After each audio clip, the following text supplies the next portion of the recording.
welcoming all of our ALPA members and our fellow Princeton alumni friends who are joining us this evening. Thank you very much for making the time for us and for joining us. We're very appreciative of your time.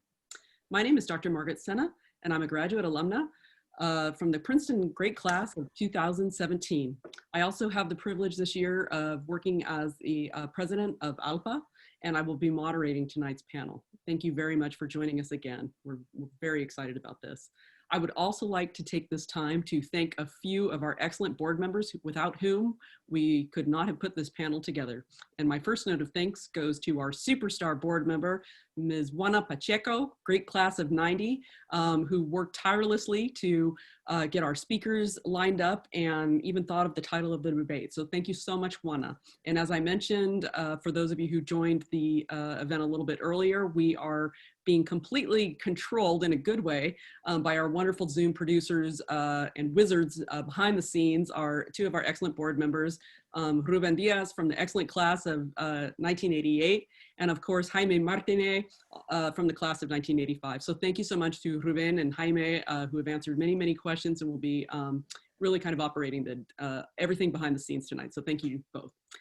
And thanks to you all. I just wanted to kind of start out by telling you a little bit about the format for tonight's debate. We have a kind of a more compressed timeline, so we wanted to make sure that everybody was clear on this. Okay, so if you've just joined us, you will notice that there is a little red dot at the top of the screen. That's an indication that we are recording this. This entire panel will be recorded. We wanted to let everybody know this, so if audience members aren't comfortable with having a camera shot or having their face on screen, what you can do is just simply go to your bottom control panel in your Zoom screen and click off the camera, and it will just show your name, and that's totally fine. So please do that if you would like to not be photographed for the rest of the session. Another thing about the format tonight, this will be a moderated discussion with our panelists. So following my introduction of our outstanding panelists tonight, I'll be asking each of them first individually and then collectively a series of questions for the first 30 minutes. We'll then open up our discussion around 7:40 or so to our audience members so that they can ask panelists their own questions. So our audience members, all of you great folks who have joined us tonight, you can ask questions in one of two ways. One way is that you can actually type your question into the chat box, and I will be looking at that and then relaying that, vocalizing that question to our panelists so that they can address it. Or you can also raise your virtual hand. Again, you do that by clicking on the participants button on the bottom of your screen and hitting the little hand raise. And when you do that, either myself or one of our great Zoom producers can call on you, and then the Zoom producers unmute you and you can actually vocalize your question. If you do decide to vocalize a question, we ask that please be just attentive of time. Please try to make your questions as succinct as possible, just to allow more people to be able to ask questions. And of course, we do ask that people do keep a respectful tone. We're all Princeton alumni here, and we're excited for a very good and informative and productive debate. So we thank you for that. Okay, first a few reasons that I wanted to describe about why we thought it was very important to convene a panel like this. The reasons for doing it were pretty simple. First, we wondered, what do we know about the Latinx community as a potential voting bloc? Given that this community is complex, multi-layered, diverse, and multiracial, and includes people who trace their ancestries from all over Latin America, we wanted to know how the experts characterized this electorate. Secondly, of course, we wondered also how this broke down according to age. This is important not only for our better understanding of the votes of our community and how it will shape the political landscape in the US, but it's also good for us to understand what the issues are for each of our generations who comprise our community. We think that this would even actually be helpful for an organization like ALPA. ALPA, of course, is a wonderful multi-generational community, and I think it benefits us all to learn better how to speak across our generations and understand each other's perspectives. Thirdly, we wondered how all of us could sift tips tonight about how all of us could be smarter voters and be able to sift through a dizzying array, so it seems at times, of information and or disinformation to decide how to express our opinions and how we can help not only ourselves come to a good decision if we express ourselves with a vote, but also how to help people within our own familias and our own comunidad. So these are the questions that sort of formed our idea about why we wanted to organize a panel like this. And I'm so thrilled and excited to say that I wanted to introduce to you these 4 outstanding panelists whom we think have the answers to these questions. I will introduce the guests in alphabetical order. And after each one of them, I'd like you to show all of them a little bit of ALPA love in our virtual setting by hitting the reactions button where you can hit an applause. So after I introduce each of our speakers, I'll ask for applause and you can do that virtually. So at least if they can't hear you, we can all give them a great big round of applause because we're very appreciative of them, their expertise and their time tonight. So first, I would like to start with Ms. Alma Couvertier. Alma Couvertier received her BA in Labor Relations from the University of Puerto Rico. She currently serves as the National Organizing Director for the League of Women Voters. In this role, she's responsible for building and developing the networks necessary to defend, expand, and protect the voting rights for all. Prior to joining the League in 2019, Ms. Couvertier was the Deputy Field Director for Immigration at Community Change, a nationwide campaign to achieve bold and comprehensive immigration reform, working with a network of 45 grassroots organizations in 33 states. In this role, she managed the development and implementation of field strategies, base building, and leadership development with a focus on race and gender equity.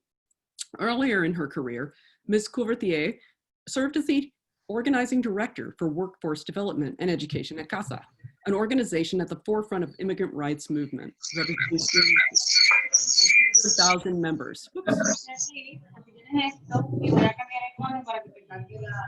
Okay, I think hopefully everybody can mute, thank you.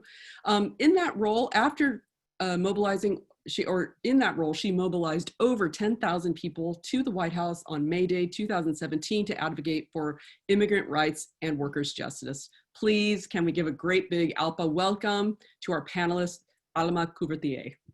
And I'm going to give you some claps. Yay. Thank you so much. Tonight, we are also joined by Nelly Gorbea. Originally also from Puerto Rico, Secretary Gorbea earned her BA from the School of Public and International Affairs at Princeton University in 1988. She later earned an MA in Public Administration from Columbia University. Nelly Gorbea made history in beginning her current role as the Secretary of State for the state of Rhode Island, when she became the first Hispanic elected to statewide office in New England 2017. Oh, I'm sorry, excuse me, 2015. As Secretary of State, she has promoted increased civic engagement and government accessibility. In 2017, she worked to pass automated voter registration, making Rhode Island the 9th state in the country to do so. She also improved Rhode Island's elections infrastructure by implementing online voter registration and securing funding for modern voting techniques like electronic poll books. She's positioned her state as a national leader in elections cybersecurity. Her work to increase voter engagement, especially among new and young voters, is already seeing results, with Rhode Island having a 64% increase in voters aged 18 to 20 between the years of 2014 to 2018. Secretary Gorbea was also, we're happy to announce, the founding president of the Association for Latino Princeton Alumni, and we welcome her back to ALPA and to our panel. Can we give a whole lot of virtual applause to our founding president and Secretary of State for the state of Rhode Island, Nelly Gorbea. Welcome, welcome. We're so happy to have you. Right, we're also joined tonight by Dr. Mark Hugo Lopez. Dr. Lopez received his PhD in the Department of Economics from Princeton University in 1996. He currently serves as the Director for Global Migration and Demography Research at the Pew Research Center. He leads planning there for the center's research agenda on global migration and is recognized for his expertise on the Latinx and Asian American populations in the US. He's the co-editor of a book called Adjusting to a World in Motion, Trends in Global Migration and Migration Policy, and co-author of The Future of the First Amendment. He's also contributed chapters to several books about youth voting, the Latino electorate, Latino identity, and young Latinos. Lopez frequently appears in national and international media in both Spanish and English. Prior to joining Pew Research Center, Dr. Lopez was a visiting lecturer at Princeton School of Public and International Affairs and an assistant professor at the University of Maryland School of Public Policy, and was also research director for the Center of Information and Research on Civic Learning and Engagement. I have to give him a little shout out too. Dr. Lopez was the person who first wrote me my Princeton welcome note as a fellow admittee from the University of California at Berkeley. We are so excited to have Dr. Mark Hugo Lopez, graduate class of '96 with us here tonight. Great, thank you, thank you. Applause, thank you. And last, but certainly not least, we have Dr. Vladimir Merenisa. I'm sorry, I'm gonna try to get your name perfect this time. Dr. Meresina received his PhD from the Department of Politics from Princeton University, also in the graduating class of 2017. He currently serves as assistant professor of political science and international relations at the University of Delaware. His research interests focus on political behavior, public opinion, the politics of race and ethnicity, and specifically as they relate to the causes and consequences of inequalities in the political representation and participation of marginalized groups in the US. His research has appeared in several academic journals as well as mainstream media outlets, including the Washington Post and the New York Times. Prior to joining the University of Delaware, Dr. Meresina was a postdoctoral scholar at the University of Chicago, where he worked on a very important survey called Gen Forward. Dr. Meresina is also a member of the ALPA board this year, and we are delighted to have him be part of this panel. Please welcome Dr. Meresina. So more little virtual applause. So that is our wonderful panel. So now I'm going to be turning to questions for our panelists, and I will be following the order of first turning our first question over to Dr. Lopez. So, Dr. Lopez, can you please provide us with a few facts to serve as a corrective about what we all think that we might know about the Latinx population in the US? And I'm gonna give you a series of questions, okay? So I'll start out with an easy one, I hope, for you, not me, but what percentage of the US population do Latinos make up? They make up 18.5% of the US population today, but that's a growing share. Both the number and share has been growing because Latinos have accounted for more than half of the nation's population growth since 2000. Today, there's about 61 million people who are of Hispanic or Latino background in the United States today. 32 million of them are at least an adult US citizen, so potential voters for this year.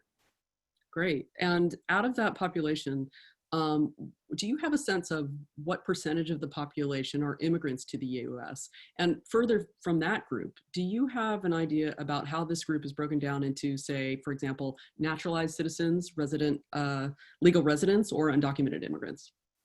Yeah, so when you take a look at that 61 million people who are of Hispanic or Latino origin in the US, about 1/3 were born in another country. So that amounts to about maybe 19 million, 20 million people in total. And when you take a look at that population, you'll notice that maybe about 8 million of that population are undocumented immigrants, but that among those who are in the US legally, about half are naturalized US citizens.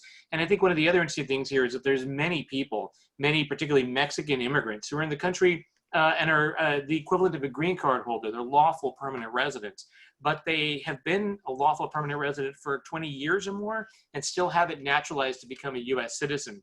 And what's striking about that is every 4 years, we add about another million naturalized US Hispanic citizens to the pool of potential voters. That's been another source of growth in the number of Hispanics who are at least eligible to vote. And that's really, I think, another important source and striking fact about the US Hispanic electorate, that a lot of folks are naturalized US citizens. Great. That's super interesting. So geographically, do you have an idea where people live geographically in the US? So there are Latinos in every part of the country. So every county has a Latino population. And that's actually one of the interesting characteristics of it, is that it has dispersed throughout the country over the last 40 years or so. But just a few states hold the majority of the population. So California and Texas alone account for nearly half. If you add in Florida, which is the third largest state by population, New York, New Jersey, Illinois, for example, you start to get up to about 2/3 of the Hispanic population in the US in just those few states. But those aren't the fastest growing states. Today, the fastest growing states are North Dakota and South Dakota when it comes to Hispanic population, at least since 2010, partly because they have small populations to begin with, but also that's been a destination for people who work in the energy industry and construction, as there's been a lot of building and development in North and South Dakota in recent years. Now, here's a question that we've been very interested in ALPA, specifically with our race and programming team. From your knowledge of the electorate and identity, do you have a sense of how the Latino population as a whole identifies in terms of race? Yes, it's an interesting question because how you ask the question will elicit different answers. But let's use the question that the Census Bureau uses, which is essentially something along the lines of, are you white, Black, or African American, American Indian, Native American, or Alaskan Native, Asian, Asian American, or Hawaiian Pacific Islander, or some other race? The single most common answer is white. About 45% of Latinos in the United States will say that their race is white. The next largest group, though, is some other race. About 35% of Hispanics will say that their race is some other race. And then you have very small amounts and everything else, but for notably among the share that say they're Black, only about 5% or so say that. But when you ask the question in a different way, like, are you Afro-Latino or do you identify as Afro-Latino, for example, you get about a quarter of Latino adults saying that yes, they are. If you ask if they're indigenous or of indigenous roots, you get maybe about a third who say that yes, they are. And what about a mixed race or a multiracial or a mestizo background? Again, here you get about 30+% who say that they are of that background. So identity among Latinos and race is a very, very multifaceted and dimensional concept for many people. And it just depends on how you ask the question. As a little side note, that some other race, you can write in what your race is. And when people write that in who are Latino, they write in that their race is Mexican. That's one of the most common answers is given as their race, or Latino, Latin American, or Hispanic. It's interesting that they don't say white, Black, Asian, they say something else. Wow. And then age and generations. How does this population break down according to age or generation? Well, the median age for the Hispanic population in the US is about 30 years. By comparison, white non-Hispanics have a median age of almost 45 years. So that gives you some sense of how big of the difference is. The most common age among Hispanics is age 11. So we have more 11-year-olds among Hispanics than anything else. And that's interesting because for whites, it's more like 48. So it's a very, very different story when you talk about the most common age. Interestingly, when you look at by generations like Gen Z or Millennial, for example, about 63–64% of the US Hispanic population are Millennials or younger. And let me say that again, more than half, or almost 2/3 are Millennials and younger. That's because it's such a young population. And when you look at the US born, particularly, half of the US born Hispanic population is age 20 or younger. So a lot of growth in the Hispanic electorate is going to come from young people born in the US who come of age. That number, by the way, it's about 3.5 million between presidential elections. So since 2016, another 3.5 million young Latinos have turned 18 and are eligible to vote. Wow. Okay. Well, that then pivots to our next panelist very nicely. So you've told us that, gosh, this median age of 11, right? So people are very young, bulk sort of being in Gen Z, if not, having several folks or a big large chunk belonging to millennials too, which brings us to Dr. Margaret Senna. So for Vlad, this question is for you. What issues do millennial and Gen Z Latinx voters care about? Yeah, that's a great question. First of all, I want to start off by saying thank you for the invitation to speak here. It's great to see everyone, and it's great to hear about the great work that's being done in so many different segments. To answer your question, Bill Clinton famously said, "It's the economy, stupid," right? And he said it for a reason. He said it for a really good reason. And that's because most people, when you ask them what the most important problem or what the most important issue is for them, they tend to say it's the economy, right? People want jobs and they want to be able to put food on the table. And that's been true this election as well, if you kind of look at the general public opinion polls. But when we're thinking about younger voters, right, and younger people in general, when we think about millennials, when we think about Gen Zers, I in particular study people under the age of 30, right? What we've seen in recent data is that there's two really big issues that people are focusing on in this election. One of those is the pandemic, right? Because it's changed everything about how we live. And the second of those is actually racism, right? Which is not one of the top issues for the general population generally, right? Most people might care about the economy or education or healthcare. But among young people, right, we see this intense focus on race, racial justice, especially after George Floyd. Wow. That's super interesting. And that's a contrast, I'm guessing, to, you know, Gen X, Gen Y, and baby boomers. Yeah, that's right. So younger folks really stand out in terms of their their prioritization of racial justice. Okay. So here's a question that I'm sure you're asked all the time.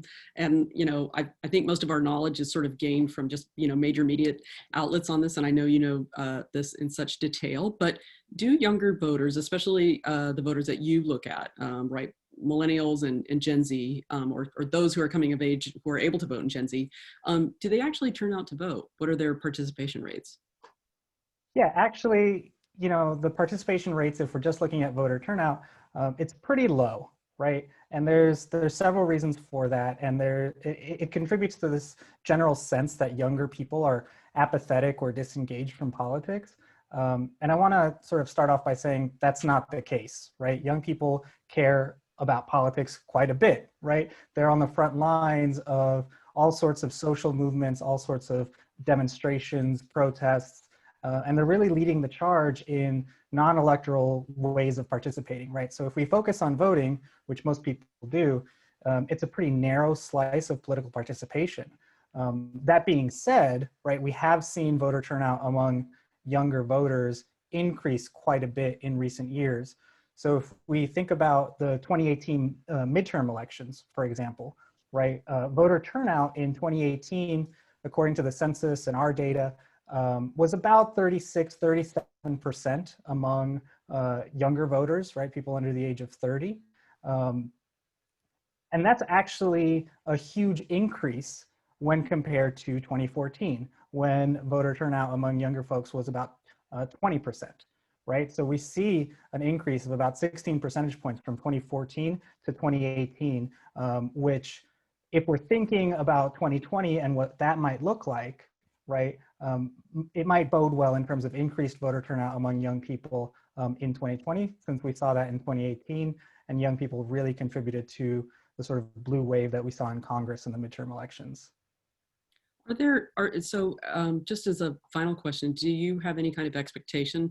And I'm not asking you to predict anything. I think that'd be unfair based on your research, but do you have any kind of expectation about what participation might look like this time as a follow-up to those last midterm elections? Yeah, that's a really great question. So there's been some great work being done on comparing voter registration rates and this year compared to the last presidential election in 2016. And when we do that, we see that voter registration this year among younger people specifically is much higher than in 2016, right? And when we ask people whether they intend to vote, you know, most people will tell you that they do intend to vote. Now, whether or not they actually follow through, right, that's a really big question. And usually people aren't so good at following through. I think for this election, I'd say that we can expect an increase in voter turnout among younger folks. The one sort of really big complicating wrinkle in all of this is the pandemic, right? And whether people have access to voting by mail, whether they have access to being able to cast a ballot in person and not having to wait 8 or more hours, right? I think that complicates the story a little bit. And, you know, I don't think that anybody has a really good answer as to how that's going to affect voting. But hopefully, based on some of the metrics that we're seeing, you know, we should expect higher voter turnout among younger voters this cycle. Yes, thank you. And in answer to your question, we're really excited to turn it over to Alma Couvertier because I suspect that your organization, and knowing the kind of work that you do with voter training, you do have a lot of information. So my question to you is, first, is there anything that we need to know about how voting might be different in this entirely new landscape that Vlad alluded to, that we all find ourselves in here, right? With different safety protocols, with social distancing because of COVID-19. Absolutely, and thank you so much for this opportunity. What a wonderful group. I want to start by saying that everything that we think we know about how elections go this year might not apply. So this year is going to feel different. It's going to feel different because of COVID, because there have been already a lot of changes on the ground. And also because we are living in a really tense environment around elections. And all of those factors are going to impact how we feel on that day. So a few things about that. What we need to make sure is that everyone understands that making a plan is not optional. We need to, if you haven't voted yet, because voting already started in many states, if you haven't done so yet, I think it is time that you start checking the status of your voter registration. Hopefully you still have a chance to register. In some states, that window has already closed as well. But people are still requesting ballots if they need to, or waiting for them to come in the mail if they are sent automatically. They are completing them and dropping them off in a sort of ways. If you need to find out what applies in your case and which are your options, I encourage everyone to visit the page Vote for 11. It's basically this little link that I have here behind me, and if maybe we can get the first slide up. Oh, great, thanks. Yes, and goes to Jaime, who has your slides. So making a voting plan starts with voter registration. You know, if you haven't registered, you have the opportunity to do it, go ahead and do it. If you have, make sure that you check it, make sure that the information there is correct, that there aren't any issues with it. And then choose how you are going to do it. This is the website, it's in English and in Spanish. In here you can find everything that you need to know about your voter registration. You can actually check your status. You can actually check everything that you need to do to vote by mail, by absentee, or in person, whether it is early vote or on the day off. You can do everything in here. It has an interactive map as well that you can use. So you can actually get all the detailed information that's going to be in your ballot, including the words of the candidates themselves in English and in Spanish, from the zip code level all the way to the federal level. So being an informed voter is what the League has been doing for 100 years. We turn 100 years in February 14. And the League was created for that purpose, to make sure that the women who had just gained the right to vote, which has been the largest growth in our democracy for the last 100 years, were informed voters. And that was also the year that the 19th Amendment that gives women the right to vote, some women, I should say, this is the year that it also happened. We also need to remember that not all women were enfranchised with the 19th Amendment, and it wasn't until 1965 that women of color were able to fully engage in the right to vote. So there is still a lot of work to be done to make sure that our democracy keeps growing. Talking about naturalization ceremonies just a little bit ago, many of them have been impacted by COVID. So many people that were expecting and eager to be able to vote in the 2020 election are not going to be able to do it because the suspension of the naturalization ceremonies. And to that, I have to say that what we have seen in engaging voters and Latino voters in community is that when there are more opportunities, people tend to engage more. And that usually once someone votes once, they continue to vote. They become a reliable bloc. And it's one of the largest growing blocs, even if it's small and we have not been able to showcase our power as a voting bloc, that bloc has been growing and is very reassuring. We expect historic turnout this year. And it's going to require a lot of patience in our part. It's very likely we're not going to see election results on the night of. So I know that we are used to instant gratification and we want to see the tickers and all those, flashy stuff on the screen. Patience is the best thing that we can do. There are people that are counting every vote. It's more important an accurate count than a fast one. And our election officials and poll workers are going to be working really hard to make sure that this happens. Our postal workers are making sure that those ballots are getting to us and sending them back. So let's make sure that we give all the support that we can and encouragement to those that are making sure that every vote that gets done gets counted. And we also, for that, need to make sure that we are aware of misinformation and disinformation tactics.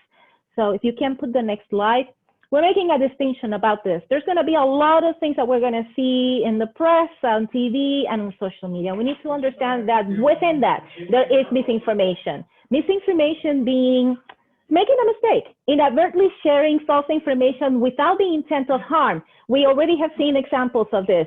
People that would send 2 ballots instead of 1. It was a printing error. Or a well-intended nonprofit that wanted to send sample ballots so people had an idea that looked way too much to the real thing and had wrong information.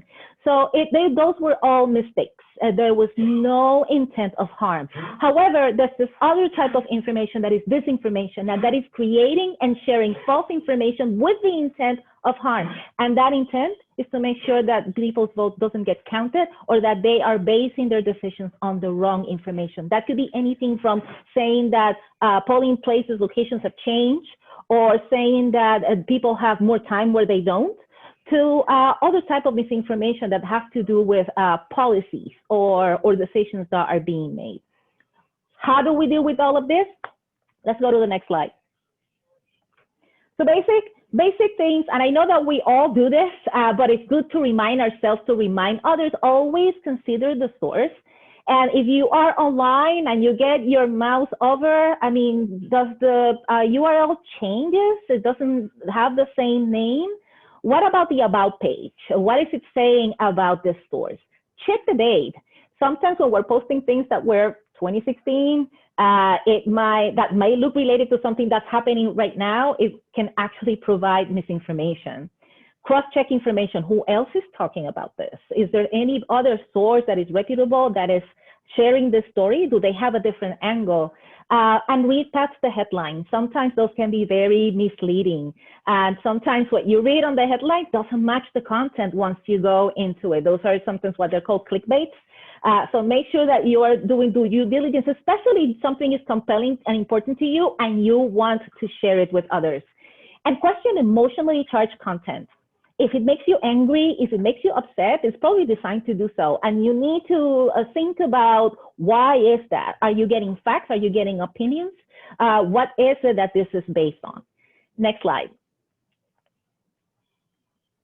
So these are the do's and don'ts when you are in social media. What we were talking apply to every source, but this is more about social media.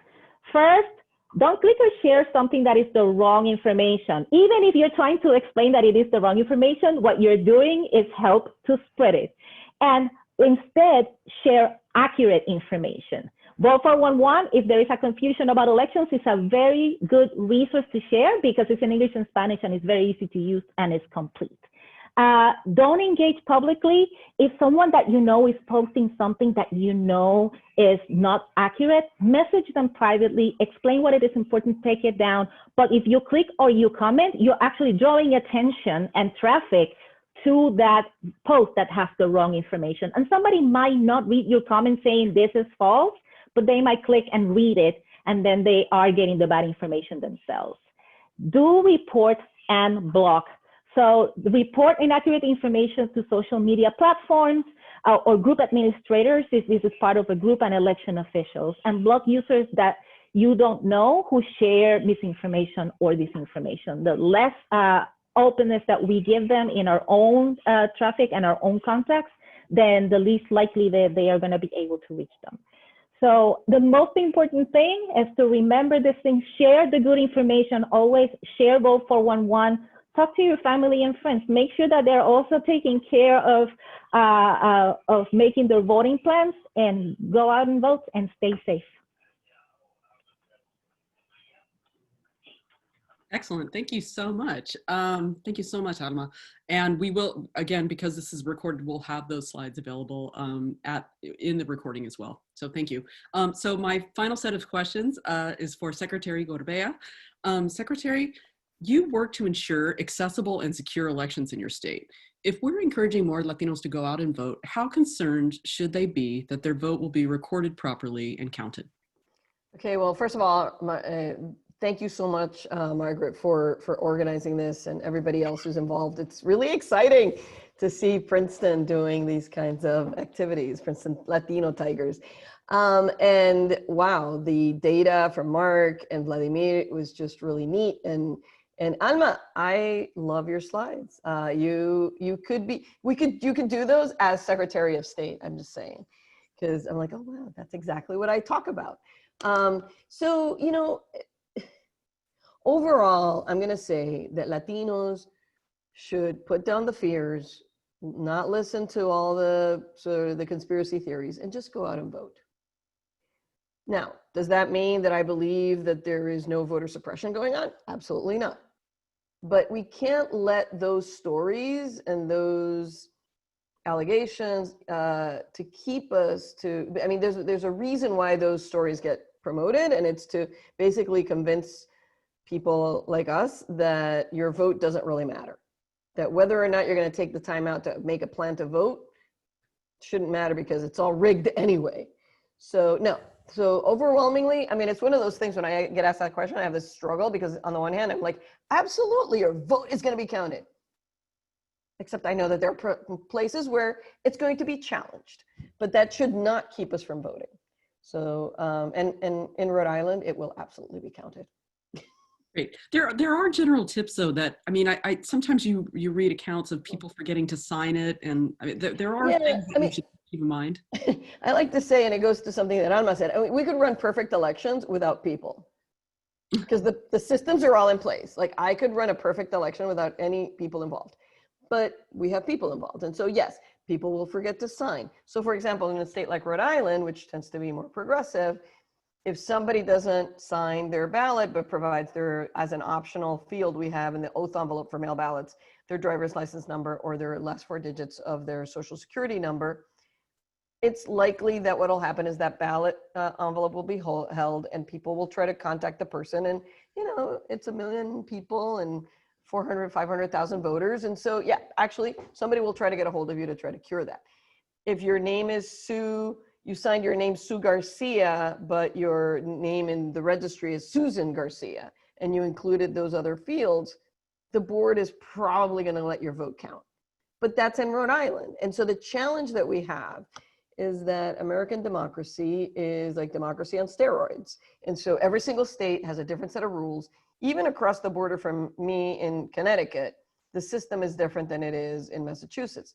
And so for Latinos, especially those in mobile populations, I mean, if you move from Providence to Woonsocket, 2 cities in Rhode Island, you change the bottom third of your ballot. And who tells you that? And who tells you now that that's all happening? So we have really done a disservice in this country in terms of civic education. And part of the role that I've played as Secretary of State is to use the office to inform voters, not just like berate them about vote or register, but rather why? Why would you do that? You would do that because if you're concerned about your environment, then, you know, there are people at the local level, at the state level, and at the federal level that actually can make decisions about that. And so trying to make it so that it's relevant to people's lives is hugely important. I mean, I used to say that the federal election didn't matter as much as your local, but this, of course, the last 4 years have proven that very differently. So I don't say that anymore.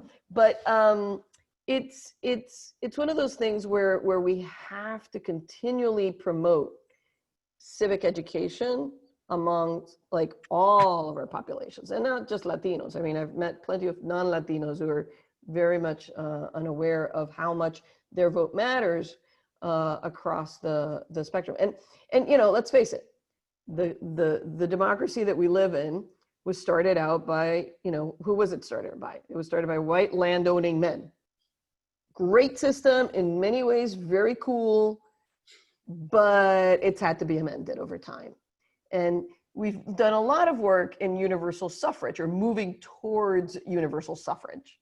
Where we haven't done as good a job is in ensuring that the way people get elected and the way people govern is universal as well, or is more accessible to a variety of people.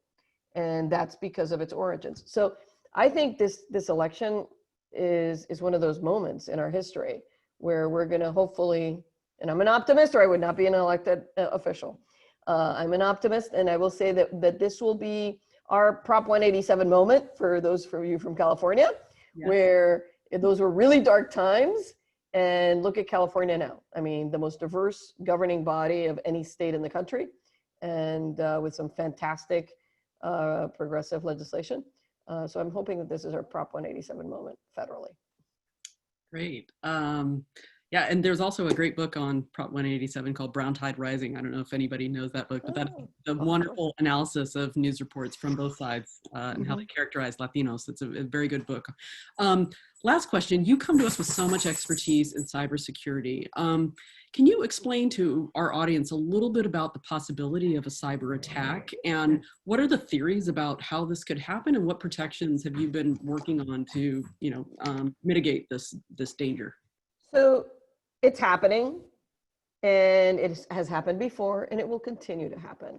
And some of the people were in the pre-meeting. I joked. I said, I had this moment when I was Secretary of State in 2017 and getting a briefing with other secretaries, and suddenly the stuff I learned freshman and sophomore year in Russian 101 and Soviet foreign policy actually mattered. This is not new. We just sort of forgot about it.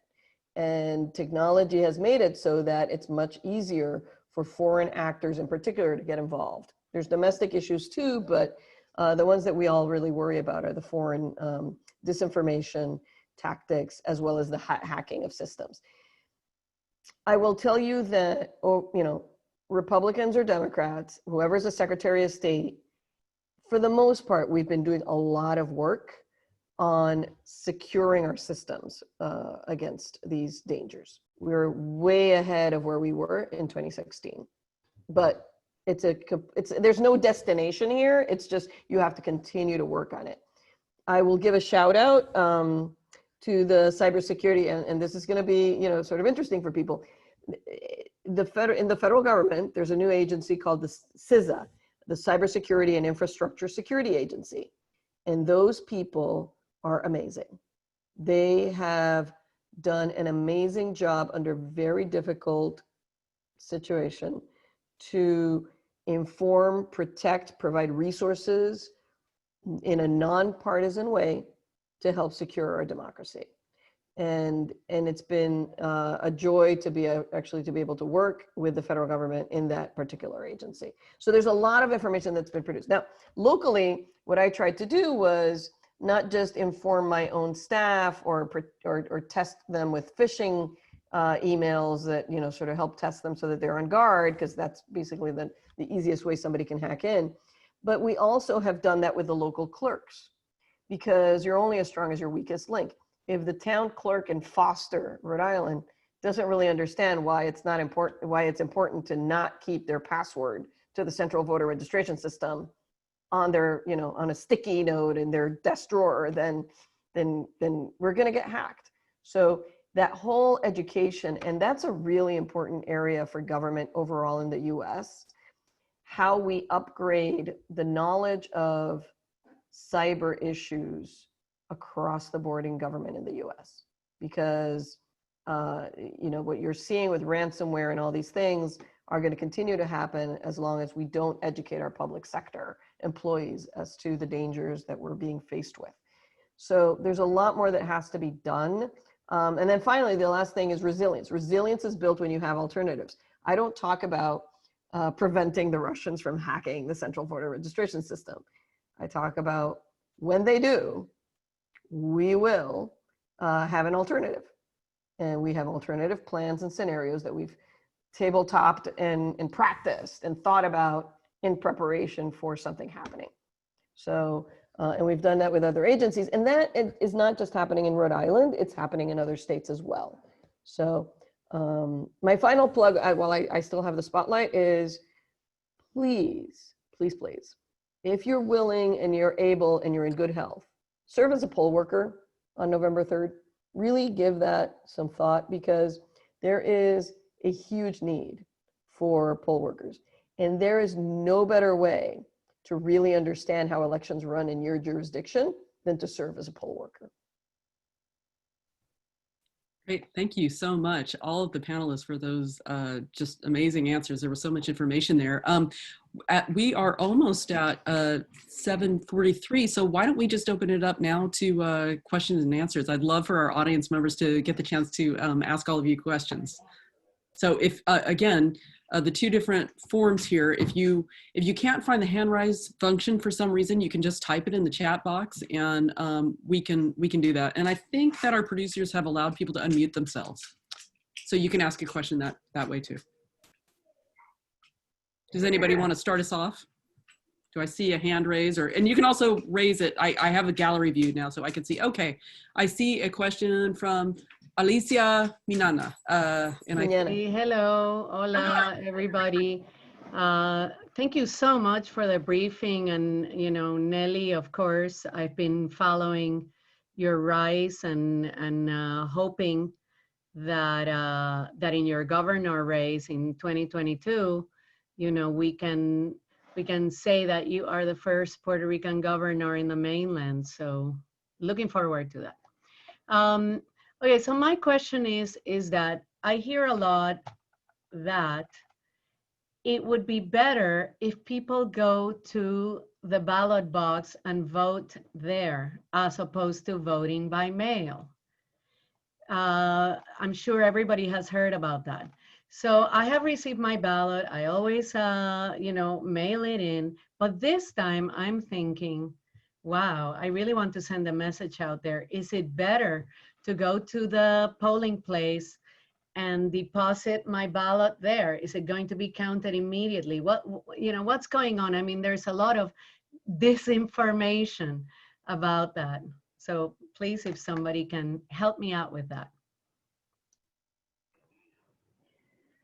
If I may, what we're telling everyone is that right now people need to choose the method of voting that works for them. People are taking into consideration their health and their safety as well. And this should not be something that people have to pit against. People don't have to choose between remaining healthy and exercising their right to vote. There is a lot of misinformation about ballots and mails and messages from the administration. The reality is that vote by mail had existed for centuries, and that the reality is, since the Civil War, the post office has been delivering the mail of our soldiers, and everybody that lives overseas and the military overseas uses vote by mail. Members of this administration are known to use vote by mail. It has been safe, it is secure, ballots are trackable. In over 30 states, you have the ability to track your ballot from the day it is sent to you to the moment it gets accepted, and you get emails. If there are any issues with it, you can address them. So I encourage everyone to choose the method that suits their needs and that they feel confident that they can do. Some people just, no matter what, will be there on November 3rd. That is part of their tradition and they will not miss it for the world. God bless you, go and vote on November 3rd. But if you can vote early, vote early. Many places have the polls open. That way we declutter the line on November 3rd. We're seeing historic numbers of turnout by mail, absentee, and early. So if you can vote by mail, do it. If you can go to the polls, do it. But I put the link for Power the Polls. That is the way to volunteer and sign up as a poll worker is on the chat, and you can see what the needs are in the area that you live. Great, thank you so much. I see a few questions coming in the chat, but I've been told that the first Chicana to graduate from Princeton, Marcia, our wonderful legend, had her hand up for a question. So I'm gonna bounce it over to Marcia. And you're on mute. There I go. Thank you. Thank you, everybody. You all are incredible, both the participants and the panelists. So my question is to Nelly. I have heard that there is also a critical need, in addition to being poll workers, to have volunteers be at the registrar's offices when the ballots are open, the mail-in ballots are open. Is there a place to find out how somebody can volunteer for that particular assignment? And the reason that I've heard that's important is because that's where the majority of the challenges are going to come from.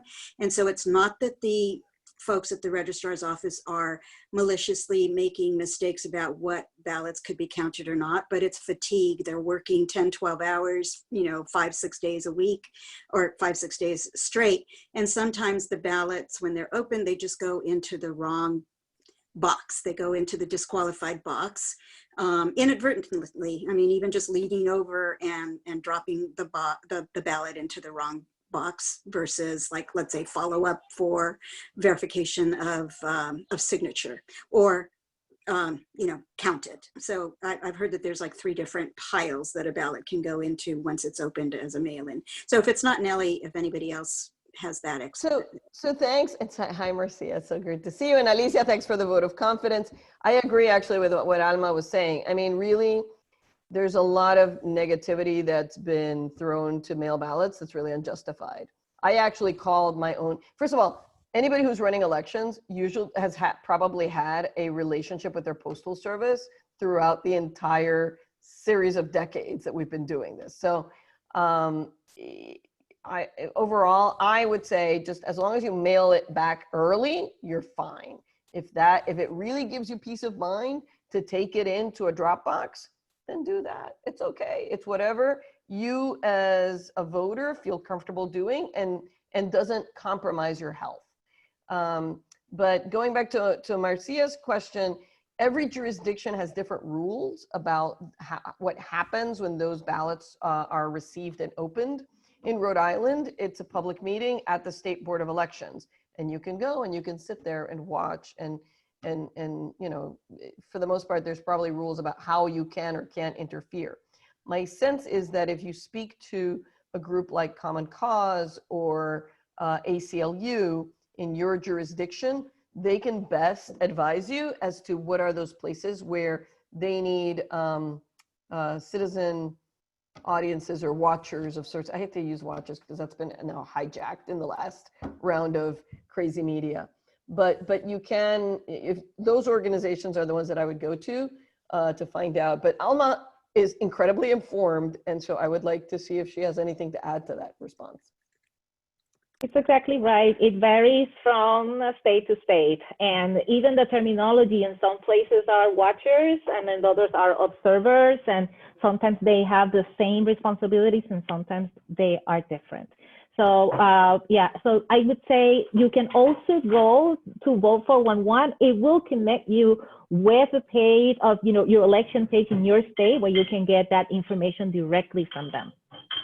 And that's a really important point, which goes back to something Alma said about trusted sources of information and how important it is in this election cycle to make sure that you're finding your polling place at the right page, that you're not relying on, honestly, third parties. But again, going to well-intentioned, we had long conversations with TurboVote, the secretaries of state, because TurboVote would take somebody's information, try to get them registered, but then the person would move, they wouldn't know, and suddenly they're getting texts from TurboVote, oh, you need to go vote today at such and such place. Well, they didn't know that the person had moved.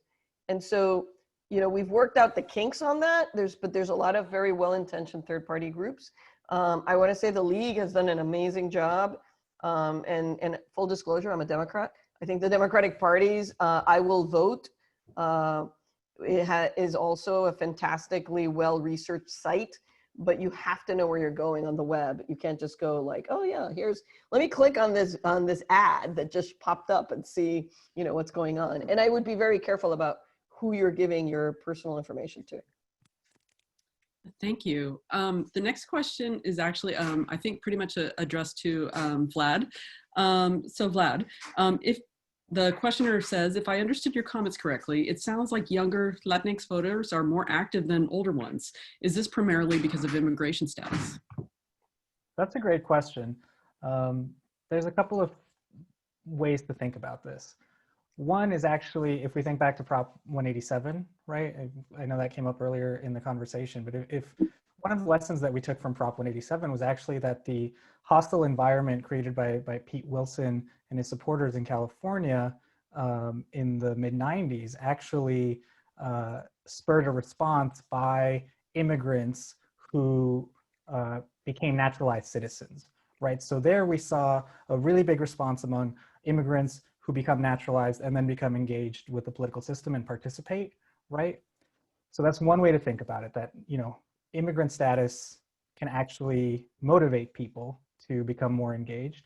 Another way to think about it is actually that immigrants to the US don't have the same socialization process to American politics, right? So they don't have the working familiarity about our political system, about the political parties, about the institutions that are in place in the US. And so we actually see quite a bit of what we can call like reverse socialization, where parents are actually learning about politics from their children who are typically born and raised here in the US, right? And so you hear more and more about, you know, second generation children of immigrants teaching their parents, telling their parents about politics, bringing their parents into the political system. And so you kind of see that happening. Another way to think about sort of this generational process is that, you know, once you start getting into the third, fourth, you know, fifth generation Latinx person in the US, then sort of voting participation and engagement starts to kind of look more like whites in the US and other people in the US.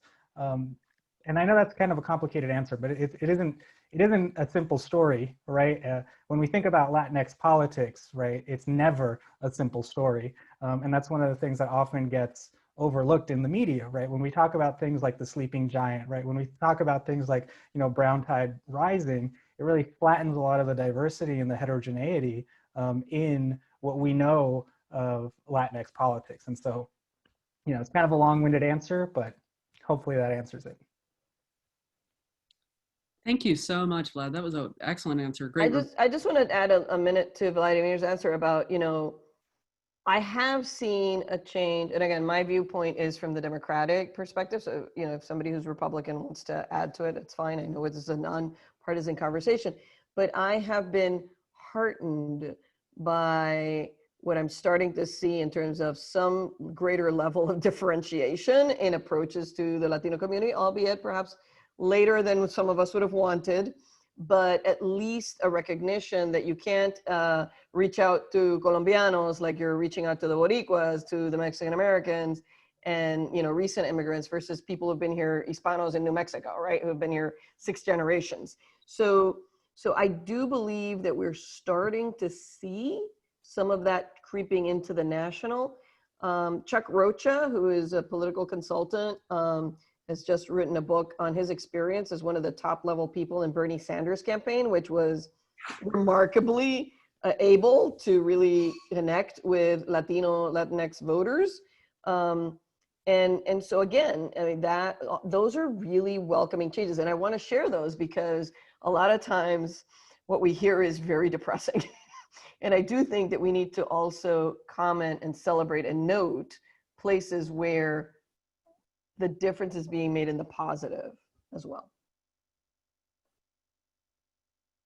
Oops, I'm on mute. Great, thank you so much for that. We are about 2 minutes from time, so I really want, I'm sorry if I didn't get to everybody's question, but there's somebody who's asking a question I think it's really important to listen to.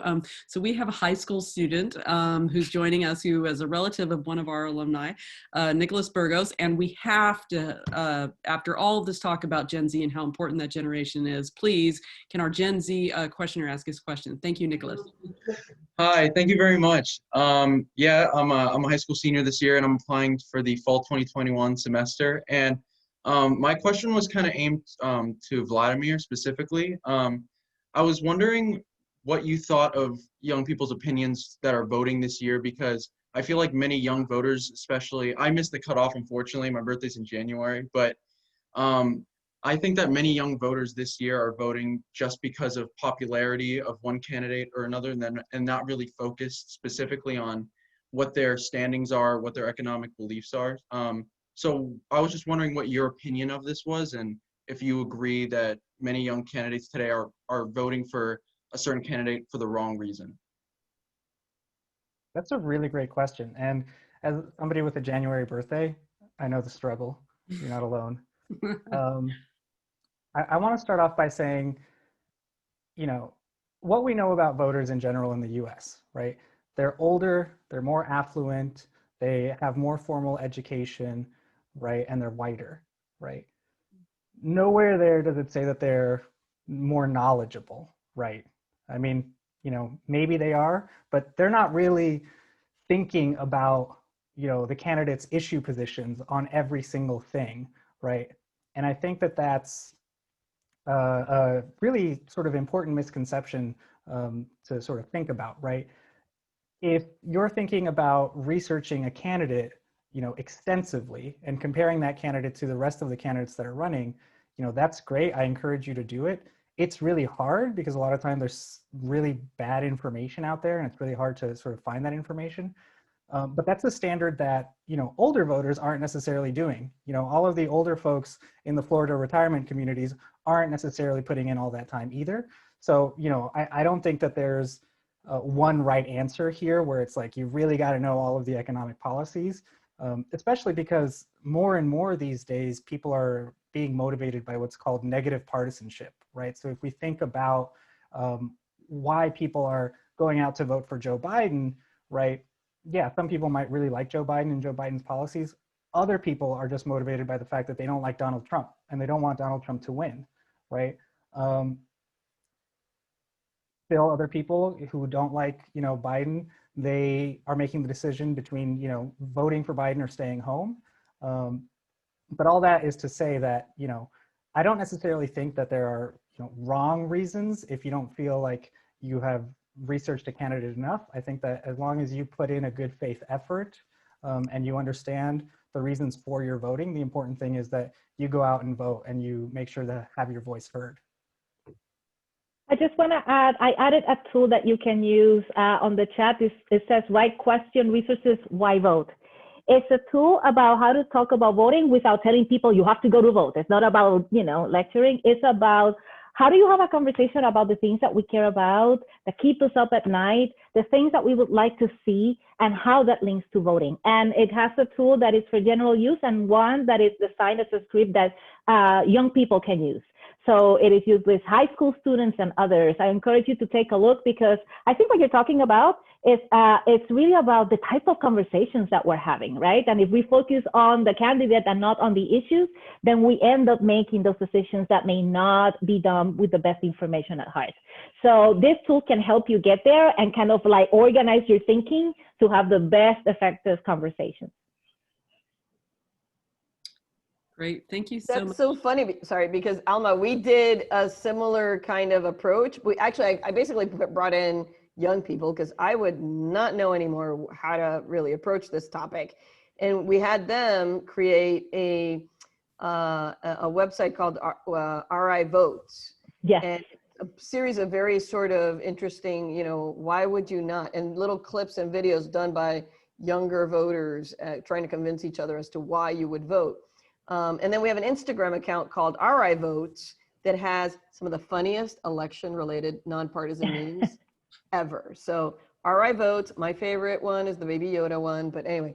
And those are all done by young people who submit them to my office as a way to, you know, do outreach on why to vote. So I have to put a plug in for that Insta account. Thank you so much. Do we have time for one more question?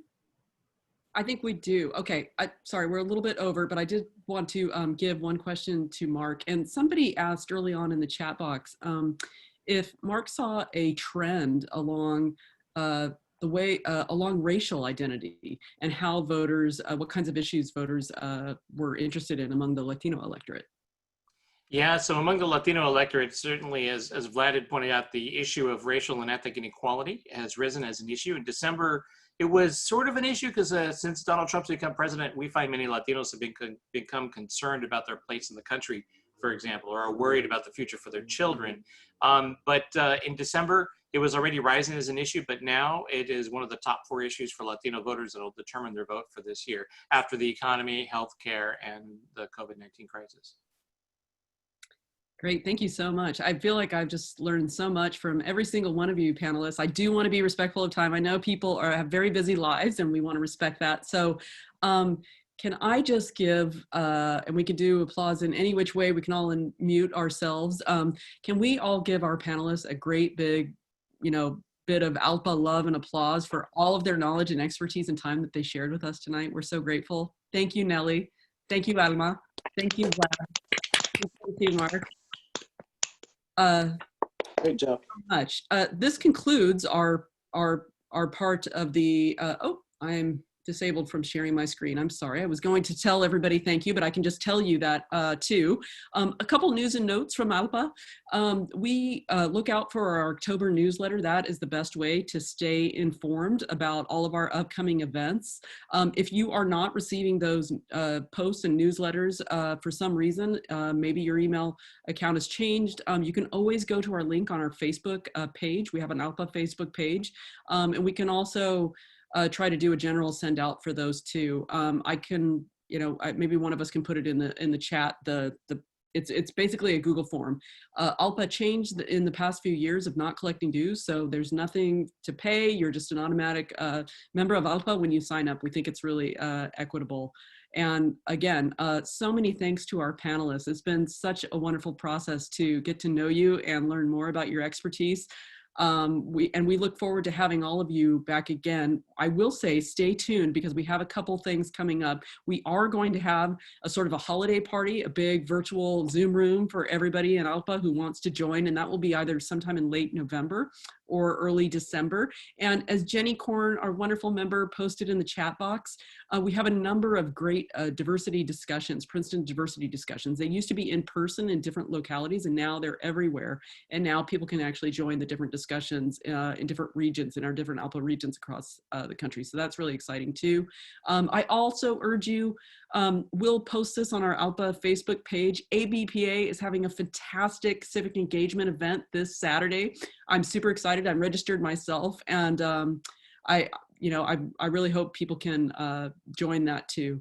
And finally, of course, I do want to end with a note with something really important that I think that Vlad said, is just recognizing that, we're talking so much about voting, but in fact, a very important insight that Vlad made in his discussion is, of course, that there are many, many ways to stay engaged. I always like to tell the board, if you are a volunteer at your child's school, you're actually a leader, and you're doing something and making change.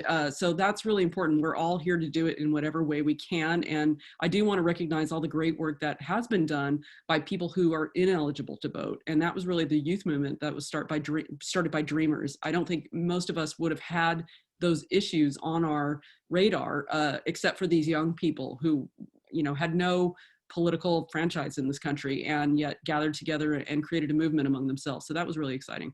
Okay, so I'm going to wish everybody a great, beautiful evening or late afternoon from wherever you are, from ALPA coast to coast, and we look forward to seeing all of you again.